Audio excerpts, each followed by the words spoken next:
को भी माल्यार्पण करें। यानी कि संविधान में अधिकार के ऊपर हम लोगों को मिल गए, तो हम वकील, डॉक्टर, यहाँ तक कि पायलट और इंजीनियर, पता नहीं क्या क्या हम लोग बन गए और अपना जो हम लोगों के अंदर हुनर था वो दिखाकर इन पुरुषों से आगे निकल गई। सभी लोगों का माल्यार्पण कर उनका सम्मान और आदर करें। आपके स्वागत में कुछ पंक्तियां अर्पित करूंगी। जय भीम। तथागत बुद्ध बाबा साहेब और अपने समाज में जन्मे सभी महापुरुषों को नमन करते हुए मंच पर आसीन सभी अतिथिगण को, सम्मुख बैठे सभी बच्चों और पेरेंट्स को मेरा जय भीम नमो बुद्धाय। देखिए, वैसे बच्चे यहाँ पे मुझे इतने नंबर लेकर आ रहे हैं, शिक्षा का महत्व तो उनके माँ बाप समझ ही गए हैं, तभी वो बच्चे इतने नंबर लाकर सफल हो रहे हैं। और बाबा साहब के बारे में तो सभी जानते हैं, सावित्रीबाई फूले के बारे में, क्योंकि देखिए जिस स्कूल में इनका सम्मान होता है तो वहाँ के बच्चे जरूर सफल होते हैं, क्योंकि उनको शिक्षा का महत्व पता होता है। बाबा साहब ने भी सबसे पहले 3 मंत्र जो बोले, शिक्षित बनो, संगठित रहो और संघर्ष करो। माता सावित्रीबाई फूले ने भी शिक्षा पर ही ध्यान दिया, क्योंकि वो पढ़ी लिखी नहीं थी। जब उनकी शादी हुई थी वो पढ़ी लिखी नहीं थी। शादी के बाद उनके जो पति थे ज्योतिबा फूले, उन्होंने उनको पढ़ने के लिए कहा और वो पढ़ी, उनका मन था पढ़ने का, लेकिन उस टाइम पे प्रथाएं ऐसी थी कि लड़कियों को पढ़ने का भी अधिकार नहीं था। सबसे ज्यादा देखिए लड़कियों के लिए बता रही हूँ मैं कि हम महिलाओं को और लड़कियों को पढ़ने का अधिकार नहीं था। कब मिला हमें अधिकार? बराबरी का जब अधिकार मिला तो हमें संविधान में मिला कि हम पढ़ने लिखने योग्य हो गए, हम नौकरियां करने लगी। तो सावित्रीबाई फूले ने हम लोगों को जो पढ़ाने लिखाने का जो प्रण किया था वो इतना आसान नहीं था। उन्होंने जब पढ़ाई शुरू करी तो उनके परिवार ने विरोध किया, उनका मोहल्ले पड़ोस वालों ने विरोध किया, उनके परिवार ने विरोध किया, उनको घर तक से भी निकाल दिया। सिर्फ किस लिए? क्योंकि वो पढ़ने लिखने लगी थी, इसलिए। क्योंकि लड़कियों को पढ़ना लिखना पहले बहुत ही बुरा समझा जाता था और सोचते थे कि अगर ये पढ़ लिख गई तो ये हमारे सर पर बैठ जाएगी, इसलिए उनको पढ़ने लिखने नहीं दिया जाता था, घर से भी निकलने नहीं दिया जाता था। और ये नहीं था कि जब सावित्रीबाई फूले महिलाओं को पढ़ाने निकली तो उनका विरोध पुरुष करते थे। सबसे ज्यादा कौन करती थी? महिलाएं भी करती थी कि देखो ये हमारी जो बहुएं हैं, बेटियां हैं, उनको बिगाड़ देंगी। तो उनके ऊपर कंकड़, पत्थर, गोबर बहुत कुछ फेंका जाता था और वो बेचारी एक दिन तो इतना परेशान हो गई कि घर पर आकर रोने लगी और ज्योतिबा फूले से कहा कि देखो मैं तो नहीं जाऊंगी, इस तरीके से मेरे साथ व्यवहार हो रहा है। तो ज्योतिबा फूले ने उनको बताया कि देखो तुम ऐसे किया करो कि जब तुम जाती हो तुम्हारे पर गोबर कीचड़ फेंकते हैं और तुम्हें तंग करते हैं तो तुम्हारी साड़ी गंदी हो जाती है, तुम ऐसे किया करो कि एक बैग में एक साड़ी रख के लेके जाया करो, जब तुम्हारी साड़ी गंदी हो जाएगा उसको उतार कर दूसरी पहन लिया करो। और जब वो वापस आती थी तब पर भी उनके ऊपर पत्थर गोबर फेंका जाता था, तो वो उस साड़ी को वहां जाके उतार देती और उसको दूसरी को पहन लेती और जब वो आती वो गंदी साड़ी पहन के आती। और एक त्याग और किया तुम लोगों को पढ़ाने के लिए, क्योंकि देखिए जिन महिलाओं ने आपके लिए त्याग किया उनको बताना बहुत ज्यादा जरूरी है।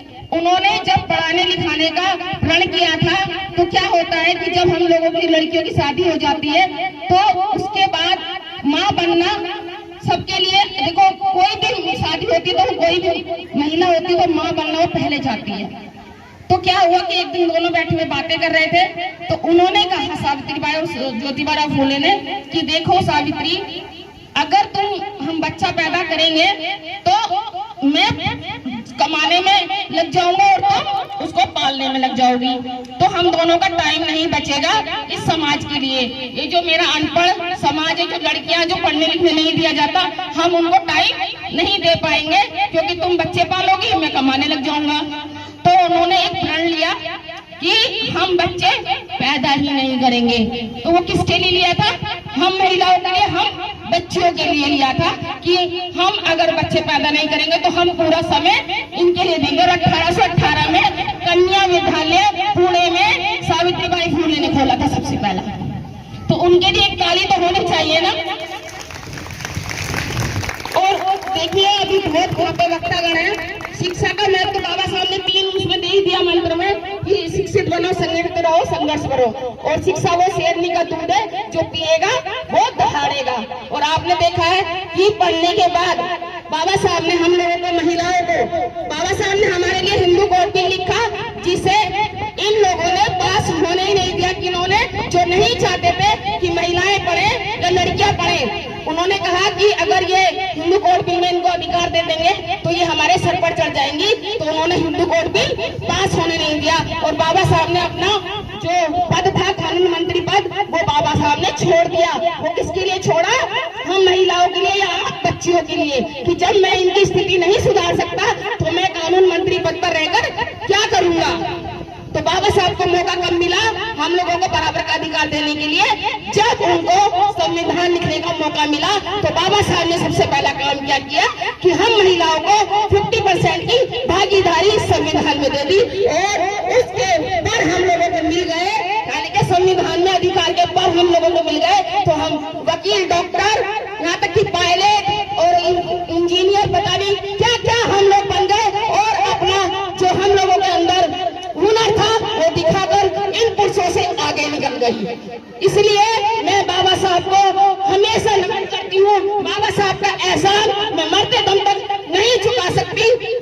बहुत लोग ये कहते हैं कि बाबा साहब ने सिर्फ एक समाज के लिए किया। नहीं, बाबा साहब ने सब समाज की महिलाओं और सब समाज की बच्चियों के लिए किया। क्योंकि अगर बाबा इसमें 50% की भागीदारी है तो वो सब समाज की लड़कियों के लिए, सब समाज की महिलाओं के लिए। इसलिए बाबा साहब हम सबके मसीहा हैं, चाहे किसी भी समाज की महिला हो, चाहे किसी समाज की बच्ची हो।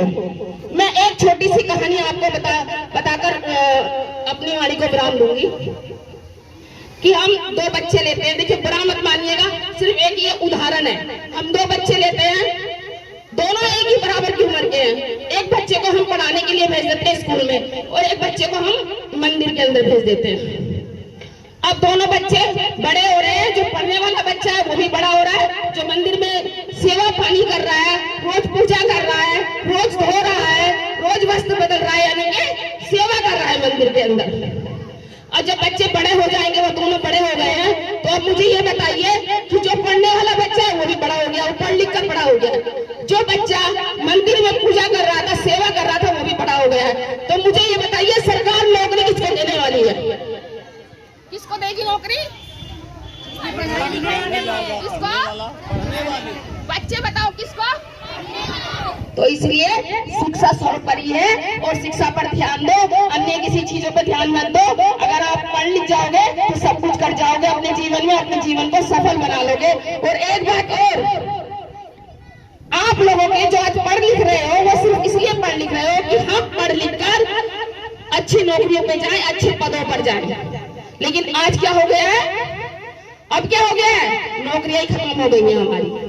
किसी भी समाज की ले लो, नौकरियां खत्म, क्योंकि जो सरकारी संस्थानें हैं वो सारी प्राइवेट कर दी गई हैं, ठेकेदारी में दे दी गई हैं। तो हम पढ़ लिख कर भी वही 10,000 या 15,000 की नौकरी करेंगे। अब आपके पास मौका है, आप चाहे तो अपने बच्चों का भविष्य सुधार सकते हैं। ऐसे लोगों को दूर फेंक कर इस देश से अपने बच्चों का भविष्य सेव कर सकते हैं, अपने बच्चों को अच्छी नौकरियों पर लगा सकते हैं, इस देश की प्रगति में अपना सहयोग दे सकते हैं। जय भीम, जय संविधान। मैं चाहूंगी उनके पेरेंट्स मंच पर उपस्थित होकर के उनके उत्साह को और भी बढ़ाएं।